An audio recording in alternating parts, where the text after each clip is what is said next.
नरेंद्र मोदी जी, आपके बाप दादा ही लेके आए थे क्या प्रॉपर्टी? आपके बाप का राज है क्या? डीजल मिलता है, पेट्रोल 30-32 रुपए में मिलता है, उसको आप 90 से 100 रुपया बेच रहे हो। आपके बाप का राज है क्या कि लूटोगे, खाओगे, खुद 15-15 लाख के सूट पहनोगे और किसान है उसके तन पे कपड़ा नहीं है, मजदूर के तन पे कपड़ा नहीं है, आप घूम रहे हो वहां 36 तरह के व्यंजन खा रहे हो, वो सूखी रोटी खा रहा है। और किसान ने अगर पिज्जा खा लिया तो उसको सोशल मीडिया पे चलाते हो, पिज्जा क्यों खा लिया? आपको ही अधिकार है पिज्जा खाने का, आपको ही अधिकार है कूलर में सोने का, आपको ही अधिकार है एसी में रहने का, आपको ही अधिकार है पैंट शर्ट पहनने का। आपके बाप दादा ही लेके आए थे क्या प्रॉपर्टी? आपके तो मैं चाय बेचने वाला था। नरेंद्र मोदी जी, कितने चाय बेचने वाले 15-15 लाख का सूट पहनते हैं, और वो किसान है, वो कल भी फटी धोती में था, आज भी फटी धोती में था। फिर कहां से आप जनता के तेजी हो गए? आपने मूर्ख बनाया, भावनाओं को भड़काया जनता की को, और आप जनता को भड़का के वहां बैठ गए, और इस बात का पाप लगेगा। और आपको मैं तो कहता हूं कि देखना, इसी जिंदगी में रहते रहते आपको सजा भुगत के जानी पड़ेगी कि नरेंद्र मोदी को हाथ जोड़ करके, सर झुका करके और माफी मांगनी चाहिए देश के किसानों से कि मुझसे गलती हो गई, मेरी मति भ्रष्ट हो गई थी, मेरी बुद्धि भ्रष्ट हो गई थी, इसलिए मैं अहंकार में आ गया था और मैं माफी मांगता हूं, इन बिलों को वापस लेता हूं। कि नरेंद्र मोदी जी को भी यह अहंकार नहीं रखना चाहिए, ये जनता उठा के ऐसा पटक देगी कि वो कल्पना भी नहीं कर सकते। और वही लोग जो आज मोदी मोदी कर रहे हैं, जो आज जयकारे लगा रहे हैं, वही उनको गाली देते हुए नजर आएंगे कि इस मोदी के कारण हम बर्बाद हो गए, सब कुछ लुट गए, जनता की गालियां खा रहे हैं। वो सब के सब कहना पड़ेगा ले लो। और प्रधानमंत्री जी को इतना अहंकार हो गया है कि मैंने जो बिल लिया भला उसका विरोध किसी ने क्यों कर दिया?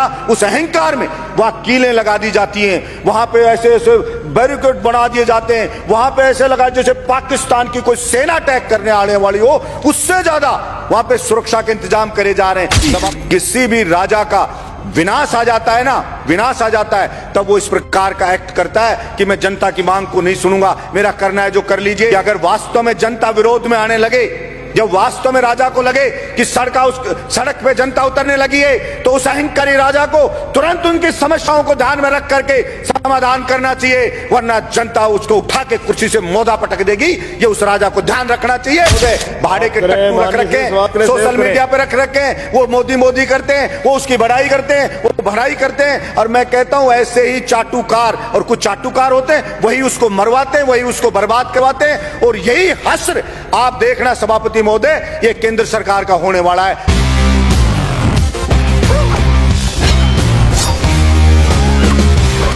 इसके साथ ही सभापति महोदय, मैंने पहले भी मांग की और आज भी सरकार से मांग कर रहा हूं, आखिर बोलेगा कि राजस्थान हमारा ये किसान है जो पानी से बहुत परेशान है, हमारा बहुत सा क्षेत्र डार्क जोन में।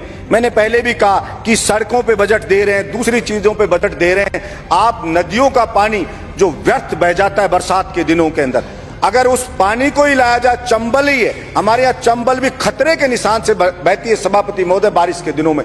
यमुना का पानी है वो खतरे के निशान से यमुना बहती है। हरियाणा के अंदर पंजाब वाले पानी छोड़ देते हैं नहरों में, वो लोगों के खेतों में भर जाता है पानी, और वो वहां का जो कोई एमएलए का चुनाव लड़ता है वो ये कहता है कि मैं आपके खेत में ये पानी नहीं आने दूंगा, ज्यादा आपकी फसल खराब नहीं होने दूंगा, मैं इसको रोकूंगा। मैं कहना चाहता हूं, एक तरफ तो वहां पे बाढ़ आ रही है, यहाँ बिहार में देखते हैं कि लोग मर रहे हैं, उस बाढ़ से राहत के लिए कोस दिया जाता है, और दूसरी तरफ राजस्थान का किसान पिसाया मर रहा है, राजस्थान की जनता पिसाई मर रही है।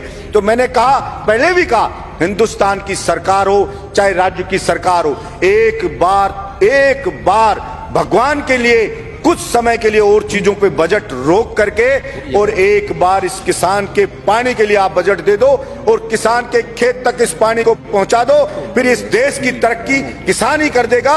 और जो किसान के बेटे हैं, बेरोजगार हैं, उनको आप रोजगार दे दो, किसान की फसल को खरीद लो, किसान को सस्ते दाम पे डीजल दे दो, किसान को बिजली मुफ्त दे दो, गरीब को बिजली मुफ्त दे दो, तो वो जब वो खुशहाल हो जाएगा सभापति महोदय, किसान खुशहाल हो जाएगा, मजदूर खुशहाल हो जाएगा, तो फिर अपने आप ही देश खुशहाल हो जाएगा। लेकिन यहाँ पता नहीं, मैं समझता हूं देश को खुश करने का मतलब सरकारें क्या समझती हैं। देश जो बना है वो यहाँ पे रहने वाले लोगों से सभापति महोदय देश बना है। अगर वहां के लोग खुश नहीं है, अगर वहां के लोग संतुष्ट नहीं है, तो वो देश पर कैसे खुशहाल हो सकता है? सिर्फ झूठे नारे लगाने से, झूठी बातें करने से कोई देश खुश नहीं हो जाता। सभापति महोदय, किसान पढ़े, अलग अलग बॉर्डर पे पढ़े, 2 मिनट में कर रहा हूं सभापति महोदय, अलग अलग बॉर्डर पे पढ़े, बच्चे उनके बैठे हैं, महिलाएं वहां पे बैठी हैं, विनती कर रहे हैं बेचारे कि साहब ये 3 जो बिल लाई है केंद्र सरकार, इससे हम बर्बाद हो जाएंगे, हमारी मंडियां बर्बाद हो जाएगी। प्रधानमंत्री जी इन तीनों बिल को वापस ले लो। और प्रधानमंत्री जी को इतना अहंकार हो गया है कि मैंने जो बिल ले आया, भला उसका विरोध किसी ने क्यों कर दिया। उस अहंकार में वहां कीलें लगा दी जाती हैं, वहां पे ऐसे ऐसे बैरिकेड बना दिए जाते हैं, वहां पे ऐसे लगा जैसे पाकिस्तान की कोई सेना अटैक करने आने वाली हो, उससे ज्यादा वहां पे सुरक्षा के इंतजाम करे जा रहे हैं। सभापति महोदय, मैं ये कहना चाहता हूं, विनाश काले विपरीत बुद्धि।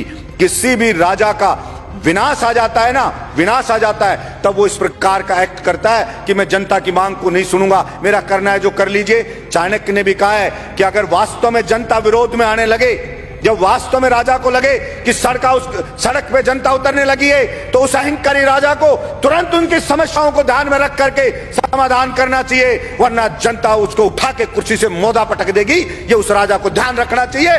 मैं कहना चाहता हूं मेरे इस सदन से कि नरेंद्र मोदी जी को भी ये अहंकार नहीं रखना चाहिए। ये जनता उठा के ऐसा पटक देगी कि वो कल्पना भी नहीं कर सकते। और वही लोग जो आज मोदी मोदी कर रहे हैं, जो आज जयकारे लगा रहे हैं, वही उनको गाली देते हुए नजर आएंगे कि इस मोदी के कारण हम बर्बाद हो गए, सब कुछ लुट गए, जनता की गालियां खा रहे हैं। वो सब के सब कहना पड़ेगा। सभापति महोदय, भाड़े के टट्टू रख रखे, सोशल मीडिया पे रख रखे, वो मोदी मोदी करते हैं, वो उसकी बड़ाई करते हैं, वो भड़ाई करते हैं। और मैं कहता हूं ऐसे ही चाटुकार, और कुछ चाटुकार होते हैं, वही उसको मरवाते हैं, वही उसको बर्बाद करवाते हैं। और यही हश्र आप देखना सभापति महोदय, ये केंद्र सरकार का होने वाला है। इसलिए मैं तो मांग करता हूं यहां से कि नरेंद्र मोदी को हाथ जोड़ करके और सर झुका करके और माफी मांगनी चाहिए देश के किसानों से कि मुझसे गलती हो गई, मेरी मति भ्रष्ट हो गई थी, मेरी बुद्धि भ्रष्ट हो गई थी, इसलिए मैं अहंकार में आ गया था और मैं माफी मांगता हूं। मैं इन बिलों को वापस लेता हूं और एमएसपी पे पूरी फसलों को खरीदे। और जो डीजल पेट्रोल पे टैक्स लगा रखा है दुनिया भर का, सभापति महोदय, जो डीजल मिलता है, पेट्रोल 30-32 रुपए में मिलता है, उसको आप 90 से 100 रुपया बेच रहे हो। आपके बाप का राज है क्या कि लूटोगे, खाओगे, खुद 15-15 लाख के सूट पहनोगे, और किसान है उसके तन पे कपड़ा नहीं है, मजदूर के तन पे कपड़ा नहीं है, आप घूम रहे हो वहां 30 तरह के व्यंजन खा रहे हो, वो सूखी रोटी खा रहा है। और किसान ने अगर पिज्जा खा लिया तो उसको सोशल मीडिया पे चलाते हो, पिज्जा क्यों खा लिया? क्योंकि भाई आपको ही अधिकार है पिज्जा खाने का, आपको ही अधिकार है कूलर में सोने का, आपको ही अधिकार है एसी में रहने का, आपको ही अधिकार है पैंट शर्ट पहनने का। आपके बाप दादा ही लेके आए थे क्या प्रॉपर्टी? आपके तो मैं चाय बेचने वाला था। मैं पूछना चाहता हूं नरेंद्र मोदी जी, कितने चाय बेचने वाले 15-15 लाख का सूट पहनते हैं? और वो किसान है, वो कल भी फटी धोती में था, आज भी फटी धोती में था। फिर कहां से आप जनता के तेजी हो गए? आपने मूर्ख बनाया, भावनाओं को भड़काया जनता की को, और आप जनता को भड़का के वहां बैठ गए। और इस बात का पाप लगेगा। और आपको मैं तो कहता हूं कि देखना, इसी जिंदगी में रहते रहते आपको सजा भुगत के जानी पड़ेगी। ये मैं आपके बीच में कहना चाहता हूं। धन्यवाद सभापति महोदय।